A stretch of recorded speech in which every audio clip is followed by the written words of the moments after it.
Carry on. Recent talk, carry on. Recent talk, carry on. Recent talk, carry on. Recent talk, carry on.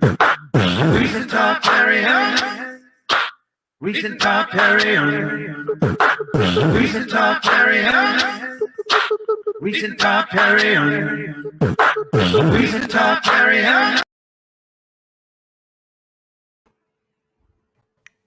Hello, and we are live now, and I'm still having to play that intro because the countdown, which maybe some of you caught, I don't know if I did the broadcast portion before I played the generic countdown, but it's just pretty cheesy. So if we continue talking about this topic, I will definitely get an introduction that's more fitting to the topic. But for now, we're having this discussion on the Recent Tartarians channel, and Julia Galasso is back with us to discuss more about parasites. And you touched a little bit about the link to disease and food and cleanse. And we just had Thanksgiving dinners, most of us.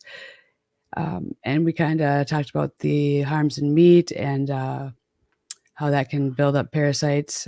I don't think we got too specific into like types of meat or anything. We're trying to do a broad overview for beginners. And so you told me things that were terrifying. It is terrifying. Then you sent a link today, and I started looking at it, and there was it was 80% of living things, or 80% of living things are parasites.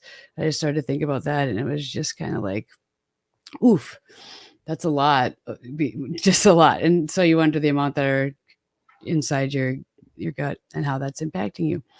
And you had more information than I could ever have asked for that you sent. And I invited the Facebook group that I just joined to watch our stream because I'm learning about this. It's one of the rabbit holes I haven't dove in too far into because my background a little bit, I'm a health teacher. So I've studied typical spread of disease and food as presented by the CDC and USDA originally, and kind of broken away from that and gone to homeopathic and holistic types of healing and ancient, even alchemy and remedy from books that have been kind of suppressed. So I have another channel called The Truth Fairy where I may stream these from, which might be more fitting if you're not familiar with Tartary or the Recent Tartarians. It's kind of, it's this niche theory, it's niche group. No, it's a bigger kind of link to what Graham Hancock is doing on Netflix, which is he's exposing all these interconnected, buried cities from times where they shouldn't be there, and he's showing places in North America, which is really cool. Not that we all agree with the timeline that he is giving, but it's really awesome to see some of these things being shared. So anyway, that's enough about all that. I want to learn more about this topic because I think it's essential and important, because if you're changing your nutrition, it might not matter. If you're like going all organic, but you're still eating meat and maple syrup on pancakes every day and, organic chocolate chips, you probably have some parasites. And that's a frightening thought because people aren't told that. It's not a part of the curriculum anywhere. And then the study and research now and what that does to your mind and body, very important. So from there, I'm going to let Julia kind of be the expert and explain some, I guess, the most pertinent facts about parasites. Is that what you have tonight? Yeah. Mm-hmm. Do you want to start on like the page 14 of the slideshow? For sure. Yeah. Okay, now I'm going to make sure I know how to do this. Present. This is my second live stream, so bear with me. My gosh, and you might hear a pretend fish splashing noise in the background. It's because I have a screen that has it's off, but the sound is still on, of a aquarium set up for whatever reason. All right, here we go. Share screen. Window. I'm doing it. And there it was. Okay. Now, let's see. So that's being shared with everybody, correct? Mm-hmm. Is that on the right page? 14. Go to like the 14th slideshow. All right, hold on. I gotta move this over. Sorry, everybody. Bear with me. Oh, goodness. I need to get a mouse that's here. All right. Oh, yeah, we're on one. So we went through some of this before as well. I don't know how far we got the other day. Most of it. I wasn't showing because I didn't know Yeah, how. it's like, some of the symptoms if you're experiencing brain Right here? fog. It is parasite facts. 14, you said? Mm-hmm. This is 13, but parasite facts start here with the blacked out. This right here. Yeah. All right. Can you make it full screen? Like, Oh, goodness. Hold on. Yes. Oh my gosh. Could I pause the stream? Oh, is that even the right thing to do here? Oh my gosh. Where am I? I'm panicking. I don't have a mouse that's working right now. we can Hold do it on like a this. second. No big deal. Well, this is pretty broad. This seems ridiculous. But then I'm not going to be able to scroll, so I should get. That's okay. We can go. We can roll like this. So, there's approximately 209 million people around the world that have pinworm, and more than 30% of the children are infected. And it's what I found interesting is that a lot of people have H. pylori as well, and is it is the format? I can't really. Hold on a second. I can't even see. All right, let's see here. I can't get back because I maximized the screen, so I can't see the stream. Andreas, I need your help. Let me see if I can. Please. Yeah, it's really bad. I don't know if you can pull it up on yours. So I'm sharing my window, I'm gonna but I had to try. maximize. I'm gonna try right so now. I can't go back to the stream, and then I can't share my window and scroll it for her. What's wrong? I don't have a mouse and I can't shrink this small enough for her to have it full screen on her. Oh wait, I got it. I think this will work. So you go here. Hold on, I'm giving her capacity. This is so professional. Sorry, everyone. Second show. I was able to do this like yesterday, but I think you were doing your own presentation, right? Okay, I got it. No, okay, stop. let me share. Hold on. She's got her own her screen. Okay. She's got it in full screen. It wasn't working before, so I was going to try and do it. Now I can. I get it. Thanks. All right. Fantastic. So sorry, anybody that's here. Hopefully nobody logged in. I can go in and edit this before anybody is watching. We're live. Oh okay, so gosh, yeah, I'm parasites. You said that earlier about believe over 80% of all living things are parasites. So, and they're even saying some of them won't be discovered. Like there's going to be even more. Yeah. And so are these predominantly, what do we know what percentage that is that's found in the gut at all? Or is it just, they're just starting to measure these things?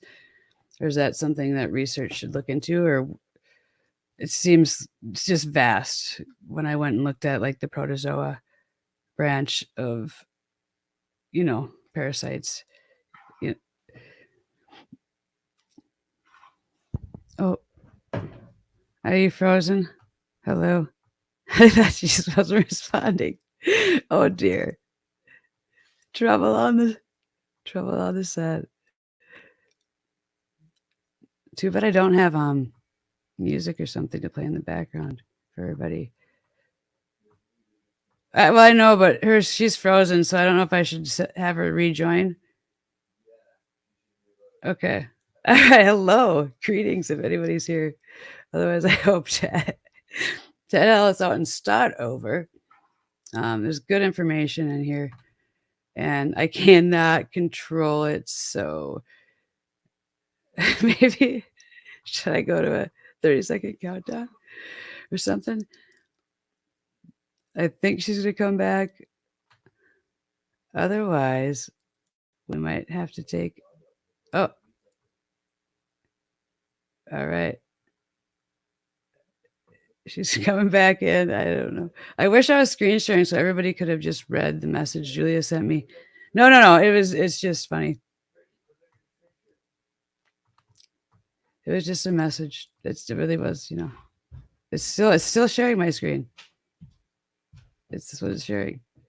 But you moved On it really Parasite small now. Facts. You should pull this back the way I it don't want was. any of these up. I want Julia's screen Yeah, share. but she's not here right now. She's So coming in the back. Oh yeah. meantime, while she's not, then you should screen share and But read hopefully stuff. just I me, was here to myself, help and with I. technical difficulties and psychological pursuits of getting these screens read. So here, look. This is the In wrong the one. meantime, while Parasite you're waiting Facts. for someone, you could read the thing on your screen. We weren't What was necessarily about going to talk about parasites? all these. There's a lot of Look back, facts. then you can have her finish off. There's a lot of other things to talk about. I would also like to talk about the Graham Hancock. So I'm going to see what's going on here with Julia. I wish there was like, oh, her computer's crashed. So, oh, she's back. There she is. Here we go. Yes. So we're gonna cut all that when this isn't live, and hopefully there's nobody that was even watching this in the first place. If there was, I'm sorry. I don't have a backup plan. I was almost just gonna go and like totally play the, but I didn't do that. because I wanted Okay, to I just have it ready so thank you for if coming you want back. to allow it. Okay. And I will. We're good to go. If you're just joining us, or this will be the beginning of the actual stream that is probably published because you can cut out the beginnings and whatnot. So here we go. Welcome, Julia. Okay.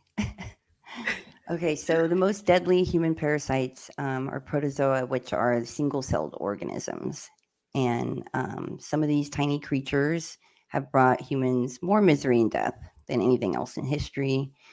And so the single-celled protozoans make up about 90% of all parasitic infections in the United States.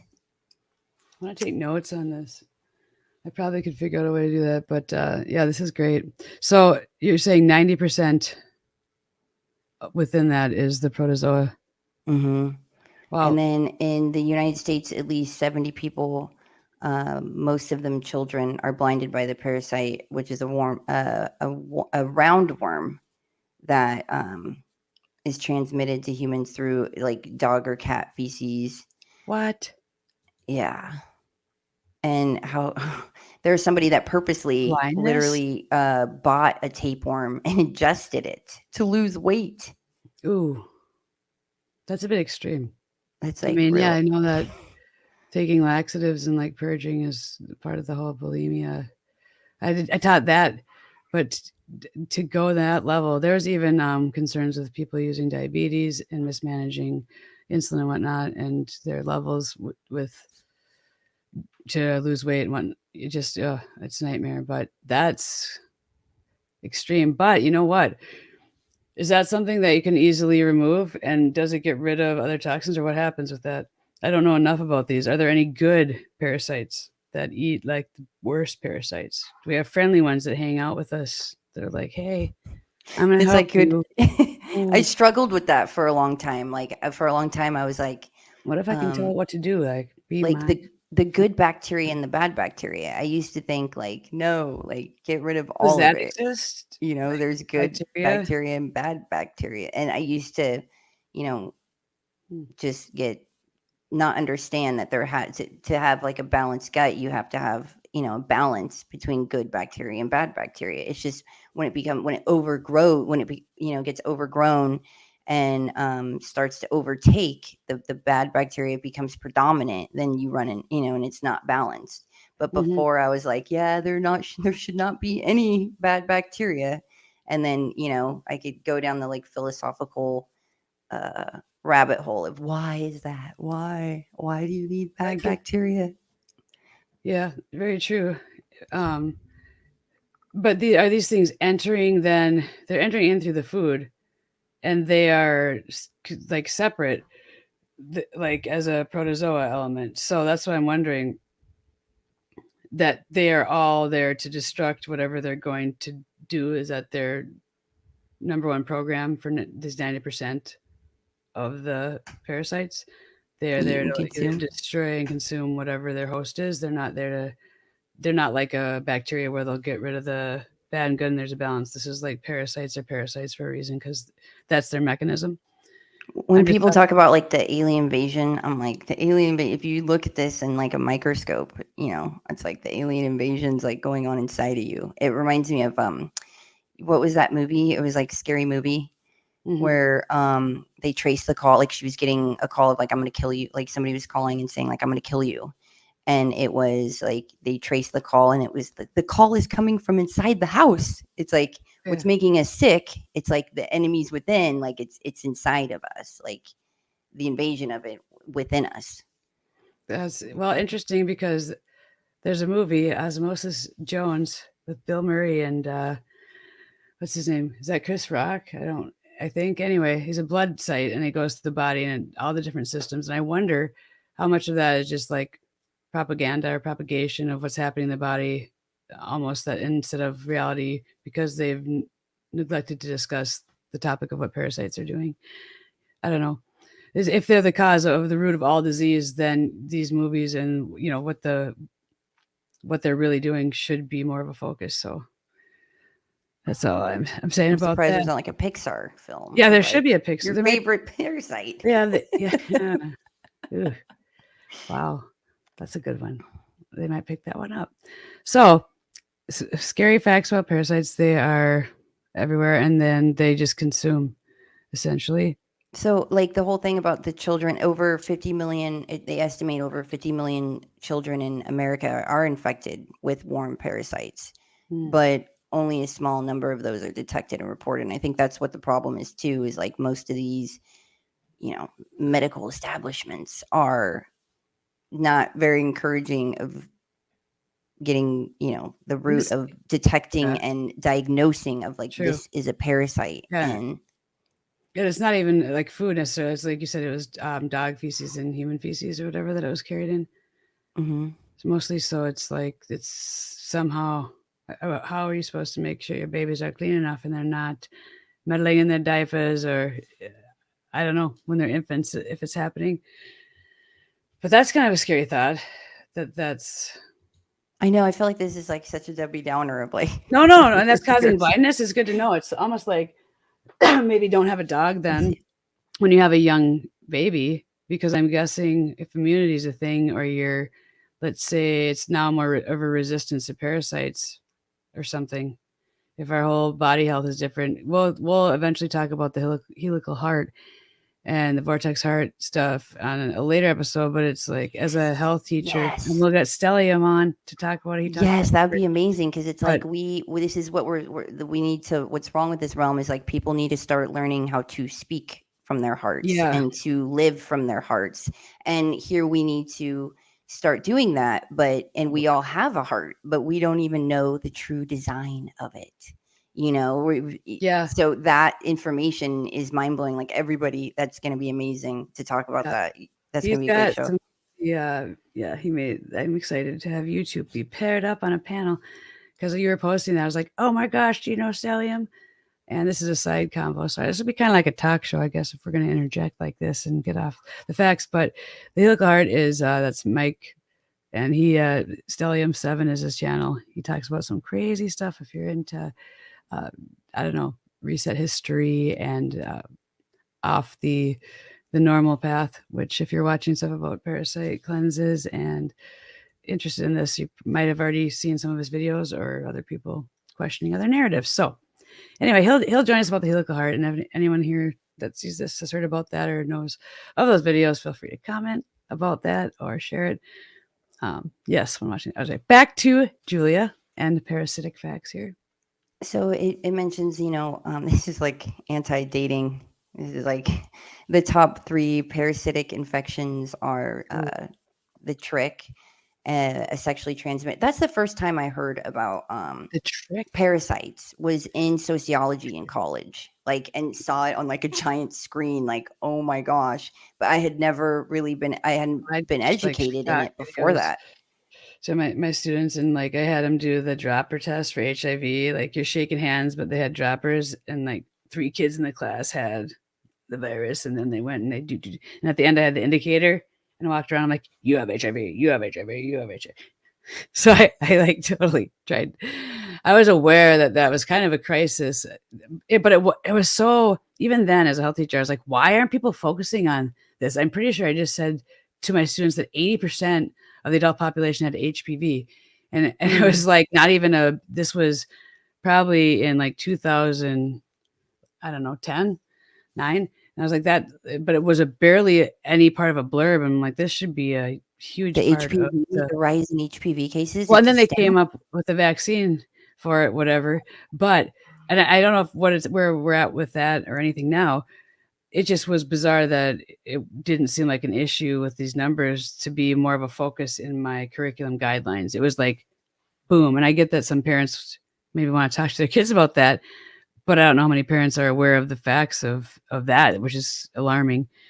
So I should I have know. done, yeah, I wish I would have done it with like a different type of disease that makes it like you have chlamydia, but it was undiagnosed, and now you can't have children or something, instead of something that maybe doesn't resonate as much with people today, even though obviously AIDS is probably still a huge problem. That might have been too much shock value when I was doing that, for I them. know I But mentioned this in Andreas's thing, but HPV, there's so many that could benefit from this. Is look into AHCC, and maybe on a different video or whatever, we could cover like that woman's studies, that doctor in Texas, of how people their how they came in, and then how much they took, and for 6 months, and how it reversed their cancer diagnosis. that's interesting. And Yeah. AHCC is it's a mushroom, but it's also good during Fun. like flu season. Like you take AHCC, or you could take the cheaper version, the turkey tail, but the studies that were done with the AHCC, and you take it during cold like you don't get sick. Interesting. It's like Wow. what it does for your immune system is unbelievable. So It's are you telling me expensive. that some of these things then aren't caused by a bacteria or virus, but they might be caused by instead a parasite? It seems to If they're be, well, causing based all the on my diseases? I haven't looked into this. Like there's no birds, there's no nukes. There's a bunch of theories that I will dive into every theory. But as a health teacher, it was hard. It's been hard. It's been a rough go looking into just about everything over the last, I don't know, 7 years. Yeah, and so every new rabbit hole is a lot, and it's just like, oh, this isn't even like a rabbit hole. This is opposite of what I learned about the physical function of the body. So it's another layer of just what? Oh my gosh. And I'm ready to learn it. It's just I know it's gonna be a lot to unlearn. Like with the heart. That was one video though I watched, that helical heart, and I was like, wow. I guess everything I taught to my students when they would do these drawings, the blood flow and how the heart worked, and it was a huge project. So some of the units that I thought were okay that I taught, I'm like, what? Even the heart was wrong? Even the heart? Oh boy, because I have a lot of work to do, I guess. And so bringing you on and anybody on that knows about diet and nutrition is very important to me, and it resonates. So Yeah, again, I just want to learn how to thrive. I yeah, just want, and so many of us have the key. Like I don't have all the answers. I don't know. I mean, I've done a lot of experiments on myself and done a lot of research. yeah. And we all, and I think that's what's wonderful That's about reaching out to that parasite group, of like having people come on and speak about yeah, how did you get rid of it? What was your journey? and It's being able inspiring. to thrive. So this is one step further. Before I started like to wake up, I was like in textbooks I was going to get my PhD in psychology, which I'm still probably going to finish doing. I have like a year and a half left. So anyway, it was because health science was all, or the health curriculum was all secondary. It was like, take a pill. 80% of you are going to be depressed, and 70% of your parents have anxiety disorders right now, and you'll have one. But there's medication that will help you feel better. And it was just bizarre. So I started looking into that. I'm like, how do we have promote mental wellness instead of mental illness? Like, what is that? And that's like kind of thriving and being able to do that. So if you can start out young enough and having people understand this is a thing, that exists that you haven't been told about, I think they'll have a much better chance at being able to thrive. And certain things that help too, like with like knowing too, though, I love that research that indicates like anxiety, depression is a gut disorder, and showing that it's like your gut is not symbiotic; it's dysbiosis. It's off balance, and then it's putting the power back in the youth or anybody that discovers that of like, oh, it's I could adjust this. And that's one thing I get really passionate about this and fired up, is because what I noticed is that you can tell people, you could show them, like we could get fancy and show everybody in the most eloquent way. I'll try different routes of indicating, like, you want to feel good, you want to thrive, you got to purify, you have to do this. And I'll try different tactics of how to present it, what to say, how, positive, encouraging, whatever, or even you could do scary and like this, whatever route. But no matter what, that it comes back to the person, they'll start to, or sometimes not even start, but they'll start. But the amount of discipline, like it's super spiritual, that of implementing that discipline. Like to me, the most spiritual thing you could do is be disciplined, like work at it every day, push yourself, like, just push yourself and be disciplined. And we're taught that, if you love something, you'll give it everything. Like if you love something, you'll nourish it, you'll give it everything at once. But like loving, of coming to that realization and that aha moment of like, God, if you love something, you discipline it. Like that's profound. And it's like, what? Oh, I had it backwards. Well, and then loving yourself enough, because even if I knew something I was eating was bad, once I had children, I'm like, I'm not feeding them that. But then I would be like, oh yeah, I probably, shouldn't eat it too. And when thinking after, like, I should have been more worried about that, about myself, and cared about myself enough. But it wasn't until I was like, whoa, there's no actual maple syrup in the pancake syrup. Was that I talked about that last episode, until I was like, that I'm putting this on my, kids' pancake for the first time. I'm checking the ingredients, and it's just like to not even be conscious of that. But also there's a whole other layer that of understanding you need to have about what sugar in general does to the gut and and parasites. So it's like you get through one layer of truth. I look at it too as like, what happens when you put sugar in a gas tank? Like if you really don't like somebody, or if somebody really wanted to mess somebody up, they would put sugar in their gas tank of their vehicle. And what happens? And it's like to that visual, and that of like what happens when you put sugar in a gas tank. Now what happens when you put sugar in your gas tank? Your car, your vehicle is your body. Yeah. We just have to get everyone to value that again too. So like a lot of people, like they'll start but I'm talking to everyone that wants to thrive, but especially those that had like a lot of addiction and are empaths, like they feel everything around them, and they don't, and so that they turn to addiction because they had this overwhelming emotions, or they're sensitive to everything around them. Addiction, that means to like food, anything it might be. Right. It could be drugs, could be alcohol, could be sugar. So like I'm speaking to the people that, yes, they have a health thing and this, but I'm especially speaking to the people that feel everything. They're sensitive. They, and they've had like addiction, of showing them like, you could do this. And it's just the connection with empaths, and that I never even considered that with addiction. There's got to be definite connections there. Oh, speaking of, I disclaim everything I just said and she just said. So when I edit this and put this back up, we will have another disclaimer at the beginning of this video so that we can keep streaming, which it's still streaming. But I think there's like 7 things we've said now that if I had a big enough stream and there's anybody watching this, they'd have been like, boom. So there's our disclaimer moving ahead. We do not, support or necessarily subscribe to the views or the things we're talking about. We're talking about research and also personal experience as a guest / co-host of whatever this parasitic topic show is about. Mental and physical wellness and thriving is essentially the goal. So however you find that, you do it for you, however's best. So don't listen to a thing we say. All right. Is that good? All right.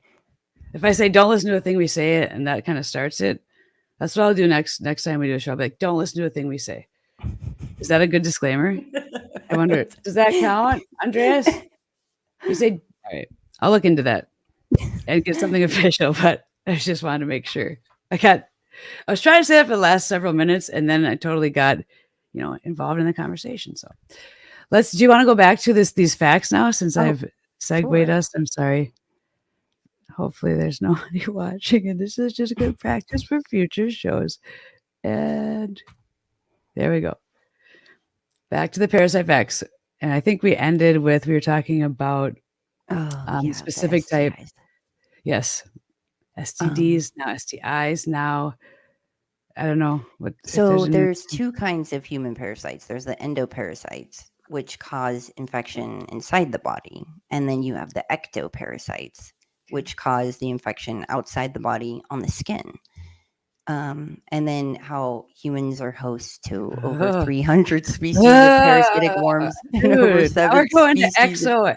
I was sorry. That? Keep going.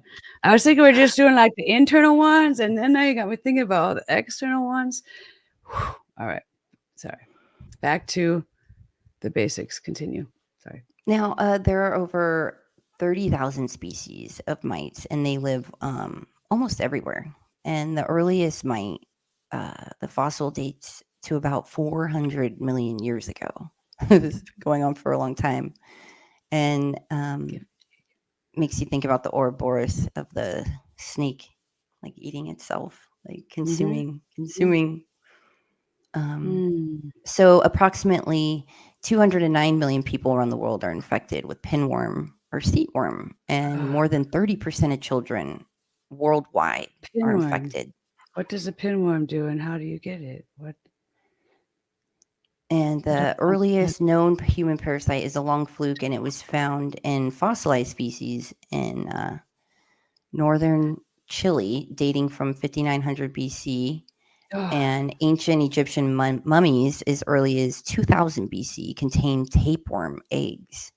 And this kind of like, that's the thing. Tapeworm, those are the long ones. Like, so I haven't ever. Well, I'm sure I have worms right now, but I've never had like a worm or tapeworm. People talk about it like eating your food and then you defecate out this tapeworm, and I'm like, that sounds so horrifying. And if that's happened, I get it that that's a thing, but like that's the most common type of parasite. I feel like H. pylori is the most common. Oh yeah.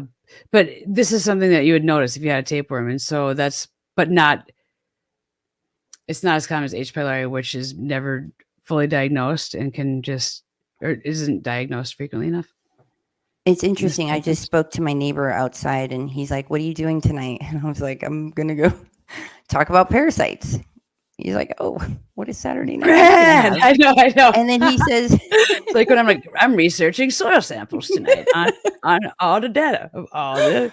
So he tells me, he's like, "I've had H. pylori 2 times." I said, "Well, you have a good doctor then." I said, "You have a good doctor," because most of the time people go in and then constantly they will go back to their doctor so many times with the same symptoms or the progression of it getting worse. And they will not steer them in that direction. Or even the ones that have gone, I've talked to people who have gone to doctors and, it was like pulling teeth to get tested. And then they only tested a limited amount of parasites, like a small fraction. Acid reflux, is that ever misdiagnosed and it's really like parasites, and you change your diet like, oh, I don't have to take these Tums or these whatever. I'm guessing it's related to everything. Nuts. This makes me just want to dive into research after this. That's all I'm be doing now. It's so ridiculous. But I mean, a lot of these people can get mad about like the pharmaceutical company and the government and this and that. But to me, it's like, well, let's heal ourselves. Like that's the true empowering and ascension we can do, is healing ourselves. And we talked. This is the root of the gold, of finding the gold within us, is getting our power back. Getting our power back. How do we do that? Well, we need to be clean and clear. And clear. But the thing is, and people don't understand you on another level, even because you've done this, you've tried this. You talked a little bit about how it impacted her and her life in the last episode, or the first episode, which was the last episode. Interesting. On the topic, and it's just very interesting that it helped you with your visions. Julie's also a remote viewer, and it's legit. And I think next week, maybe if we do a show, I can tell that episode about when I was like, I don't believe in remote viewing necessarily. I do. And then I met Julia and I was like, oh boy, wow. And it was kind of, yeah. So we'll get into that story next time. But all right, back to why that would be important, not just to go clear, but they talk about kids and their pineal gland not being calcified yet due to other tons of toxins and fluoride and whatever else. So essentially the theory is that it's not just like this, it's not fluoride, it's not the chemicals in the air, it's also parasites that are completely blocking our ability to have this awareness and to fully thrive within the bodies that we have. And now they're tapping into all the research and releasing it to people, and hopefully we can keep streaming and sharing the information about it, which we did on the last one. I want to eventually teach people remote viewing. I'm gonna do, and I would love to recruit some people to have a team of remote viewers. That go clear, like go clear remote views. But the huge, to me, the most important part of teaching remote viewing and being able to do it is literally detoxing. It's purifying yourself. Scientology. You know? Next time we'll have a Scientology expert, Andreas, on / myself. I went and did some inquiry into that church, the org. Very interesting. But again, going clear, I was looking into that and just what that means with like their OT levels and whatnot and connecting. Are they heavy on purifying, like on detoxing? Yeah, that's like later. Yeah. Going clear. And that's also why I remember the Tom Cruise jumping on the couch, but also the Brooke Shields. He's like, I don't believe in depression. Depression is something that can essentially be detox. And so he was demonized. I remember like, I hate Tom Cruise now. I had a shirt of him and I was like, now that he said that, I was so, because I was teaching health at the time. I was like, what? 80% of the population is depressed. We need to fix them. Right. I thought there was this great cure. Anyway, and then so I think that's the dot to like, wait, 80% are depressed, 80% is parasites, and wait, what? This is at the root of it. We could do something about this. Oh, let's do it. Yeah, very interesting, isn't it? So, all right, back to you and your facts. Sorry about my sidetracks. No, it's amazing. It's good to know. Yeah. Oh yeah. Giardia is the most common parasite infection in the world and the second most common in the United States after pinworm. It is also known, as backpackers diarrhea and beaver fever. Beaver fever? No. Beaver fever, backpack diarrhea. Hot badge, beaver fever, or what? Oh, sorry. The guinea worm can grow 2 to 3 feet inside the human. After it reaches that, stop. It burrows. I'm not allowing this of the skin. Can I remove you from the chat when you start talking like that? I can't do that yet. Sorry. You're like, just mute your mic. Did you say 2 to 3 feet? So it's in your, to be fair, it's in what, your small intestines, which are how long? Very long. 32. I actually don't know. I won't even take a stab at it because I was taught all this stuff in health and it's probably not even true about any parts of the body. I haven't looked at a cadaver. Well, it says the largest one was 37 feet, a 37-foot tapeworm. And this was on September 5th, 2001, where the doctors extracted the monster. 37.5-foot tapeworm? A 37-foot tapeworm. See, there's a fishtail. I added a half foot from what I had just heard. I immediately. But they removed it from her mouth. No. I don't believe that. Right before 9/11 happened. That can't be a real story. I'm like cringing, but I'm not allowing myself to cringe because I'm like, that can't be real. 37-foot tapeworm. Hold on. Let me mute myself. I need to get an expert to weigh in on this. Hold on. How do I mute? Here we go. 1 second.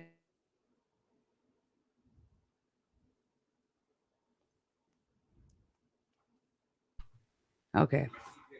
That's what I'm saying. Okay. We won't pull up any pictures, but we have someone that's capable, that would join the show and pull up pictures of these things at some point. But I don't think we need that ever. I don't even need the Yeah, you visual, don't want but I visual. have it, and it's burned in the backs of like my eyeballs when you don't see something. You know how that happens. All right. A person cannot starve a tapeworm, but they may try to eat foods that tapeworms dislike, such as garlic and onions. It may be unpleasant to feel and then see several feet of squirming tapeworms pass through the body. But it says doctors can also treat tapeworms with drugs. However, if the scolex, the head and neck of the worm are not destroyed, the parasite will regrow itself. I'm glad I was muted for that. I just totally groaned. That would have been like, just, I was like, I won't do it again. But you just chop their head off. What the hell? Find the head, chop it off. This And it is scary. regrows. This Ugh. is scarier than aliens then. That's what I Then mean. The alien invasion is Earth already beings. going. I'm like, there's already an alien invasion going on inside of our bodies. It's Oh, happening. we sound It's like real. paranoid psychos, but it's true. Because it's like, oh, man. All right. Continue. I'm going to mute myself again so I don't make sound effects and such. Okay, so this is the last slide of facts. The flies have been around for at least 225 million years, and they live everywhere except Antarctica. There are about 125,000 species of flies. The earliest fly swatter was found in Egyptian tombs dating from about 2500 BC, which Israelites referred to as the devil as the Lord of the Flies. So would he be the Lord of the Parasites? So let's sink to Lord of the Flies. Interesting. What? Now, what I found interesting too is the fact that they have their own like What? Oh, sorry. Oh my gosh. Continue. I started to read ahead. Did you see this? Hold on. I'm hosting. There. I'm trying to host a show. And I was like, whoa, I didn't see that one. that All right, fleas so have Antarctica. parasites of their own. Like, And I wasn't worried about that. I was not worried about that one. I'm in the Midwest. I was worried about this, guys. What? I don't know if people can see my arrow, but I'm pointing at, probably not because I'm not sharing my screen. I'm pointing at the mosquitoes. Mosquitoes have been and so are responsible for more human deaths than any other creature that has existed. Mosquitoes have their own parasites, and they're a parasite in themselves. If you live in like the Midwest and have certain types of blood, they like to attack you. And so I love the outdoors. I'm doing my best to repel mosquitoes. I'm not eating potassium. Is that a thing? Bananas and whatnot. But they're responsible for the most deaths. But the fact that they have their own parasites, which they transmit while feeding, and that they feed on our blood, so causing such, I know all these things, but I'm just thinking of like, man, on another level, what other types of parasites could be happening that they're just starting to measure that are coming from mosquitoes? Because that was kind of the prequel to what you said is they're going to be releasing all these new like nanoparasites. mm-hmm. Andreas, you'll have to come on to discuss nanoparasites, the smallest type of parasites that can be like neural linked and spread. Anyway, that's nuts. That's so. And then lice. I remember there's a lice story that I have. That's the creepiest story. I was sitting.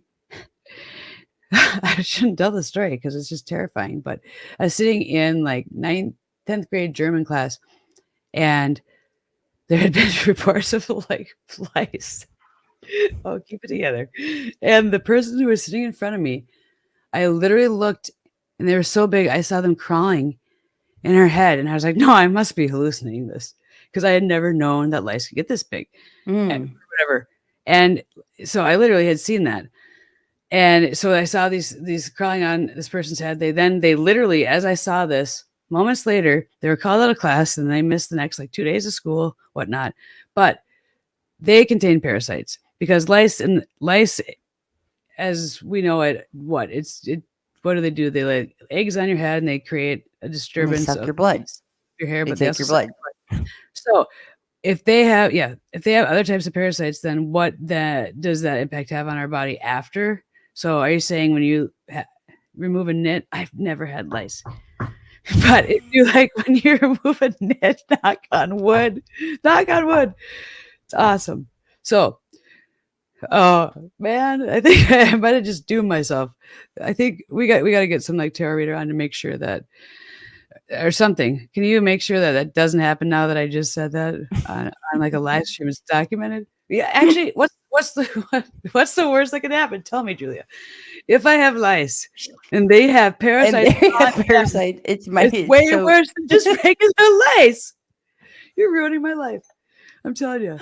I can't eat uh, sugar, and now lice. what did Jesus say? Like, my father had many mansions. It's like, yeah, there's just, it gets so micro. You go down like that has a kingdom. That has a kingdom. That has a kingdom within a kingdom.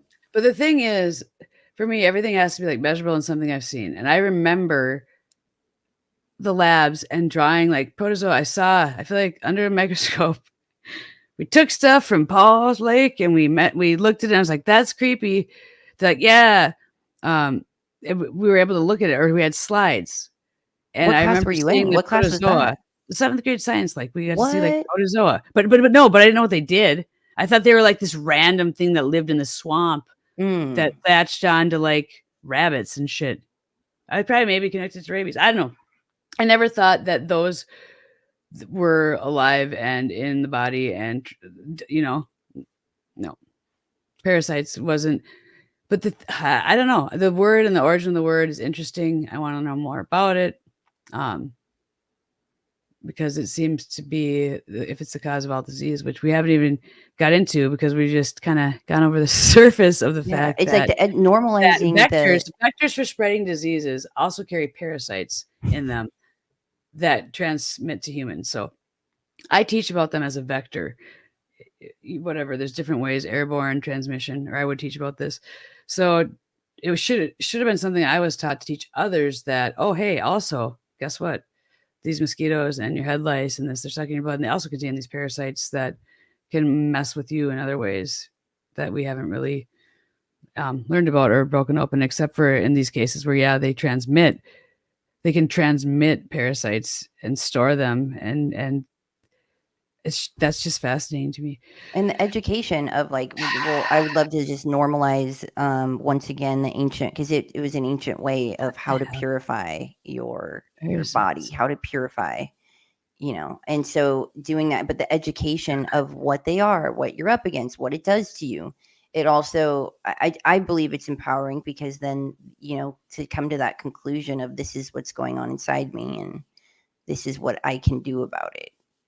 True. So, but does that mean if you screwed up, now you got to take, sorry about that, turpentine or bleach or now well, that's another thing I want to bring up is It's that like, at another point, the ozone. I've been avoiding fluoride, but I never detoxified from it. And I drank fluoride growing up as like an athlete. I'd bring water from my faucet, which was fluoridated water, to every practice and have giant, and to think about how to detoxify my pineal gland and be able to have any type of remote viewing or clairvoyancy is interesting. How do you do that? And I've tried detoxes. They have a lot of them.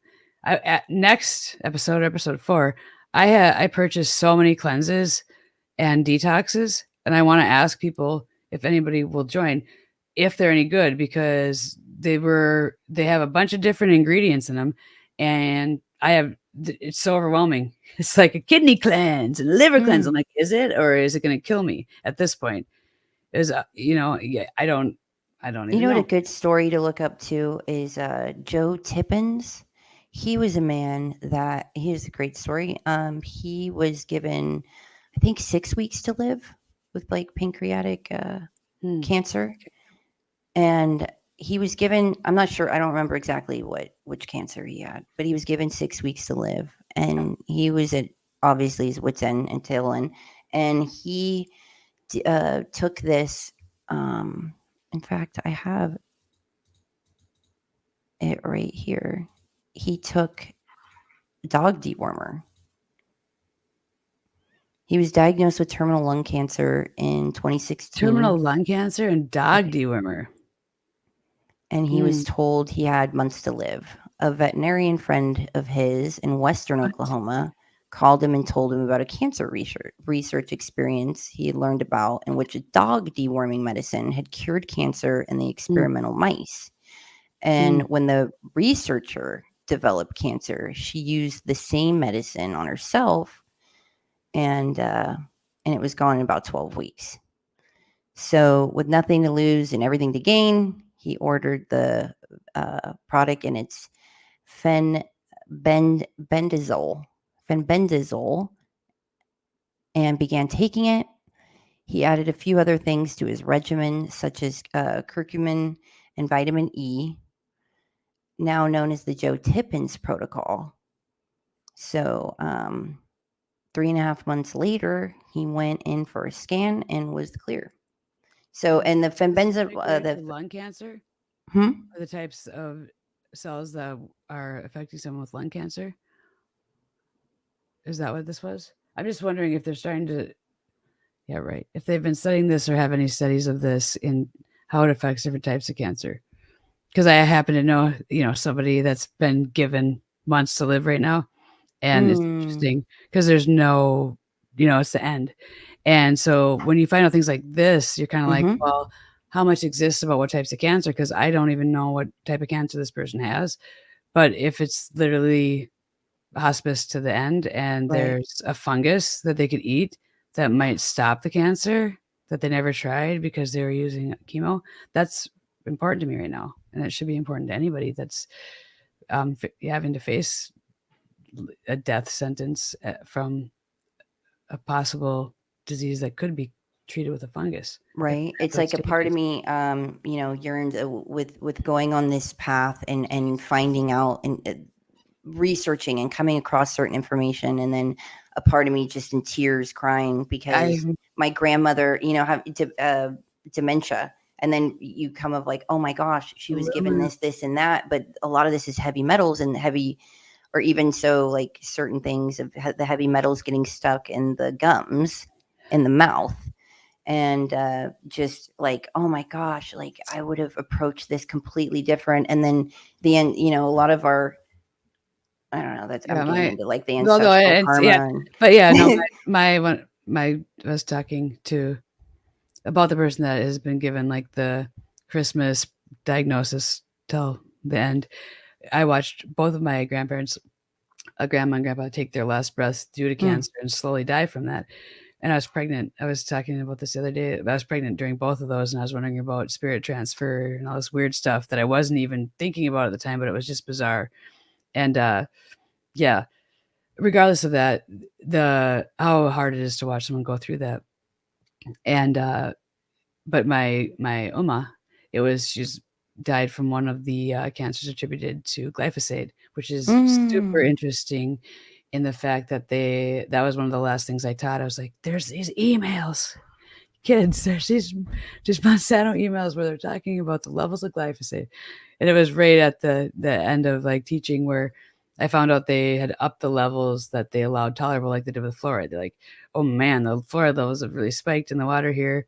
Let's just up the level that people can tolerate for toxicity without any studies. Let's just change the level of being, I can take more. So they tried to do it with glyphosate, and they're like, no, we've never had any amount of glyphosate that's been okay since the start.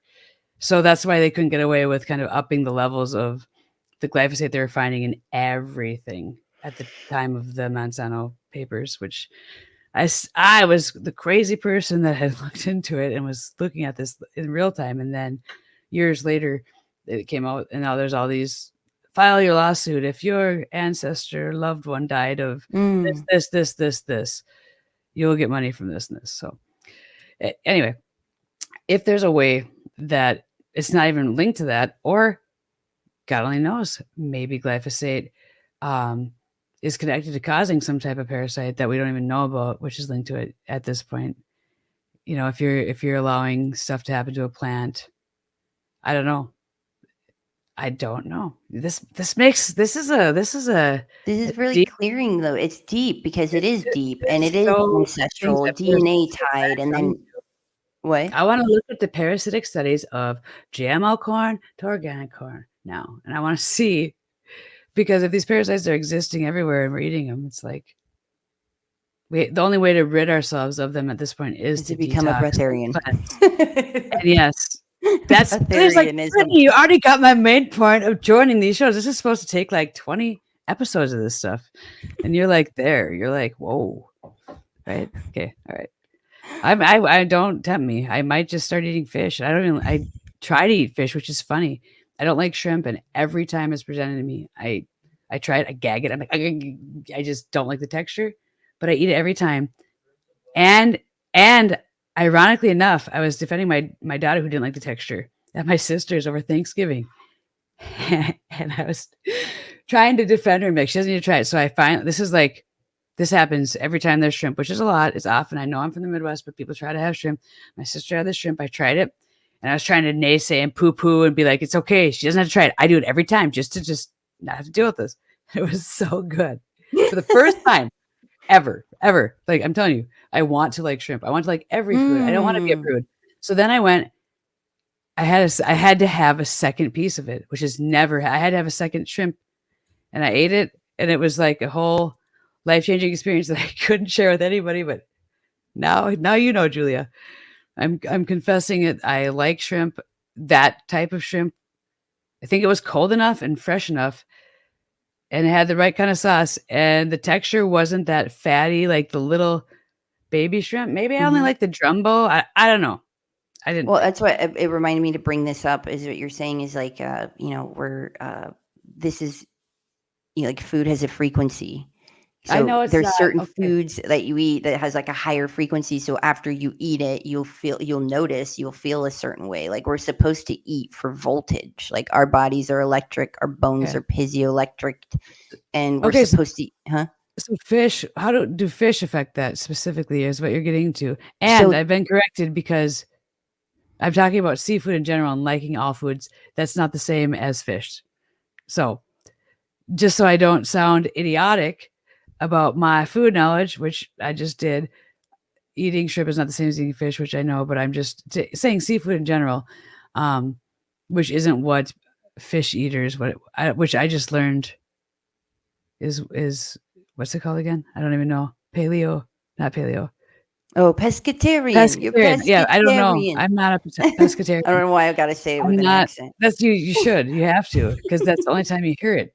And it doesn't sound like it's a diet at all when someone says that. Secretarian. Yeah, exactly. That's what it sounds like. So it almost removes what it is. So a pescatarian sounds like pesky though. And it's almost offensive because you don't want to say it wrong. I'm a pescatarian. You have to say it. I'm a pescatarian. Get out of here with that. What are you doing over So you only eat fish for meat, and you can't eat shrimp either? You only eat fish, no meat. And what was the question? No seafood. You can't eat shrimp, lobster. No, you can have you eat seafood. Is that part of the pescatarian? Yeah. Is it? Oh, hold on. You can have I stand.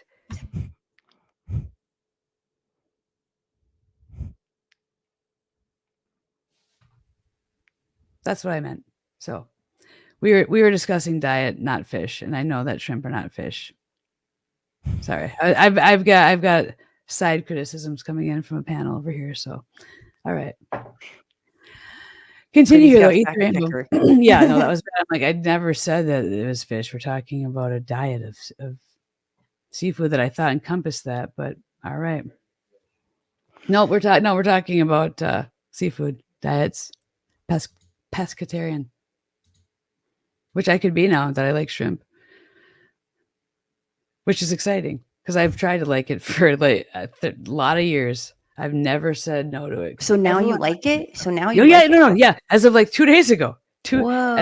It was the first time I had shrimp that didn't make me gag. And I tried every time.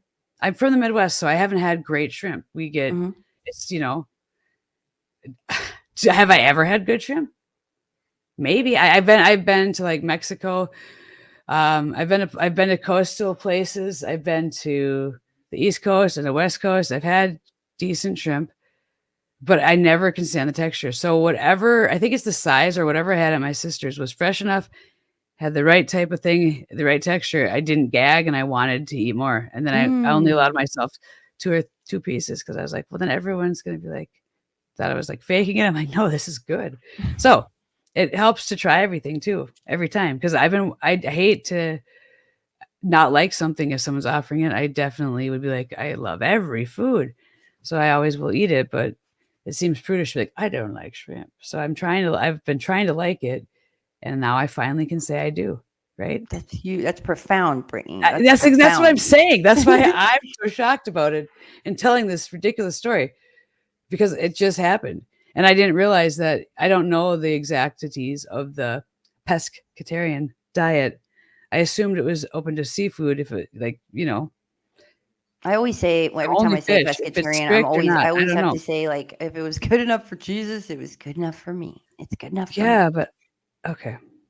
Either way, I do like various types of fish as well. So, oh, What do you say? yes, nothing. We'll have to have the panel join us next time for this discussion, for sure. For sure. So let's Yeah, continue. We're at I an was gonna say- hour probably here. We're trying to cut these an hour, but we only got to I don't think I titled it with like top 10 facts. I didn't limit us to having to have facts. Well, this is a really certain good. amount, We so could throw and this none of in. these are facts.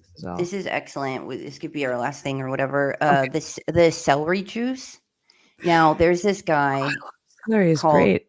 the medical medium. You got to follow him. Literally, like Okay. I recommend you follow. If people are having If problems, I they follow wanna him, we heal. need to follow him on Twitter and YouTube, but don't follow anything he says or we say. Oh yeah, follow Alright. him on social media. Is what I mean Don't by follow follow. any. No, I'm just trying to disclaim as much as I can.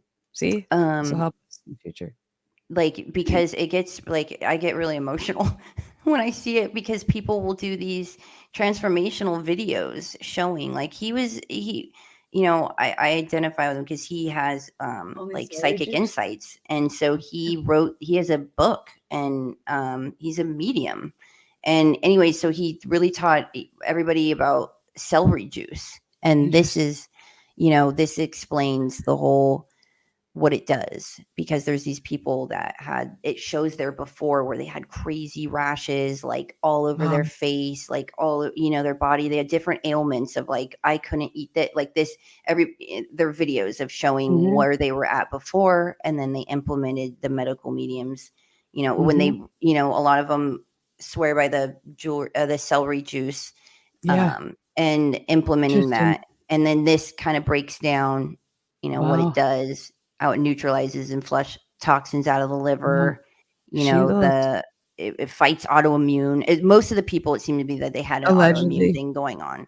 Yes, allegedly. I'm just using, but I this is incredible because this makes sense to me too. Oh, and a lot of it was most people. Oh God, the guy at the conference, I forget the doctor's name, talking about like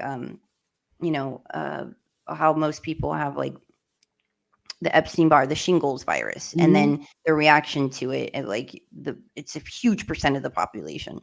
And the celery juice that kills Epstein-Barr and shingle viruses, the white blood cells of the livers, personalized immune system, and the cluster salts to their cell membrane coatings, making them toxic to viruses. And so what it does for, the stomach, and it repairs the hydrochloric acid in the liver bile. It helps restore, I think I said that already, your adrenals, but it has radical transformation. So sometimes maybe somebody's not ready for a parasite cleanse. Maybe they want to do So this celery is like you're juicing. saying you got to do celery juice only for like, or you add it to your diet, or this is like a cleanse that you do. There's daily, like there's a regimen of what you should eat, and what you shouldn't eat when you do the celery juice. Of that makes it, obviously maximizes the results.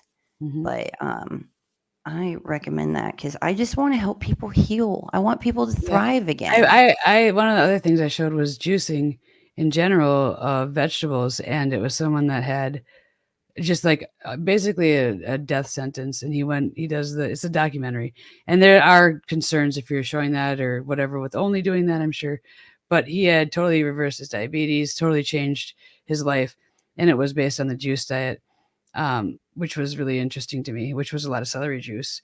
And I ended up showing that to, I think, one class, and then the school nurse was like, you can't be doing that. So, but at the same time, I hadn't done enough research where I should have been. I don't know. I wasn't advising it, but I was trying to show alternative methods to extreme conditions. If you have diabetes at a point where you're going to have to eventually like get limbs cut off because you're losing blood flow or whatever, there's other methods to try if everything's failed for you. That'll be my disclaimer. Mm. And I so feel like, and sorry. I don't feel like that's I'm not really being honest. I don't think that's the way it should be. I think that if we can use diet to live healthfully, that the people that would live in a place that would know that, they should be given those tools and knowledge instead of being propagated the flip food pyramid and provided with food that doesn't give them that nourishment. So, but if I say that, then I'm like a communist or socialist that wants like good for people or something. So at the same time, it's very flipped in being even able to talk about wanting good nutrition, because there's not a political party that's concerned with that right now either in our time. So it's very important. And I it look at kind it of as like we have so much work to do. Okay. Like we've done a lot of, like, there's a lot of work to be done. And there's a lot of things to, like, let's hurry, speed up the whole unlearning, like bulldoze anything you were programmed with, like throw that out. And then there's a lot to relearn and rebuild. So, like, I see this as like a fast to speed up that process. We need everybody activated in their full power, their higher power, utilizing their gifts and abilities, tapped into their higher power, and full capacity of like thriving, because there's a lot of work to be done and we have a lot of stuff to do and fix and relearn, and to a lot of action to take and things to build. And so it's like the faster we bulldoze everything we've learned and everything inside of our system that's latching on, that's preventing any type of growth or ascension, then let's, like, come on, let's do it. It's time to reset. Like we can reset ourselves too. And that's like, I was thinking about going clear, all the reset research and everything gets wiped, but we need to start with a new foundation almost. And it's not necessarily unlearning, keep everything that we've learned that maybe we've mislearned. And now we can learn a better way and learn from our mistakes. But really, it's not the people's fault. It's the systems that have been, I feel very responsible as a teacher. So it's kind of getting a hold of our teachers, I don't know, a hold, literally, like, how do you get a hold of a teacher or a pharmacist or a doctor, and finding the people that are in these fields that have been influencers or around other people. And that's important, and giving them a voice, because a lot of the doctors are being silenced. The teachers aren't allowed to teach in schools. And it's just a little tiny groups on internet and the Internet of Things. And if YouTube lets this video stay up because I don't have any followers, that's awesome. But, that's really, you put a ribbon on it. So that's right. So thank you. You just inspired me at the end of our chat to, I'll probably go make a little DJ beat to the end of what you said there. I was like mixing it in my head. We got all this technology around here, and that was beautiful. And I couldn't agree with you more. I wanted to say amen, like amen to that. Bravo. And I agree. And we've gone over the hour. Maybe, I don't know, we lost you for a little bit. Sorry, it's an honor. I will have a backup. I'm gonna get like a cartoon to play. If I ever lose you, I'm gonna have like a cartoon that comes on, like the standby. Please stand by. It's gonna be great. I have to figure out what it is, but that'll never happen. Great reface, like thing in the beginning. Oh yeah. By the way, the thumbnail, if you didn't know, that's us. Same with the last one. Oh, okay. I'm pretty sure people probably figured out. But hey, all right. Say bye, everybody. To Julia, welcome. She'll be back. We'll do another show. We're gonna have Stellium on. Stellium's coming. We're gonna talk helical hearts eventually. And I think I said a few things about what we're going to talk about next episode. I'll have to go back and highlight that if anybody wants to tune in. And please join the panel if you are watching this from the Facebook group I invited on. Parasites, I'd love to have experts. I'm clearly learning a lot about it, and I think a lot of other people are too. So I'm here to help them with their shame, hear your stories of not knowing.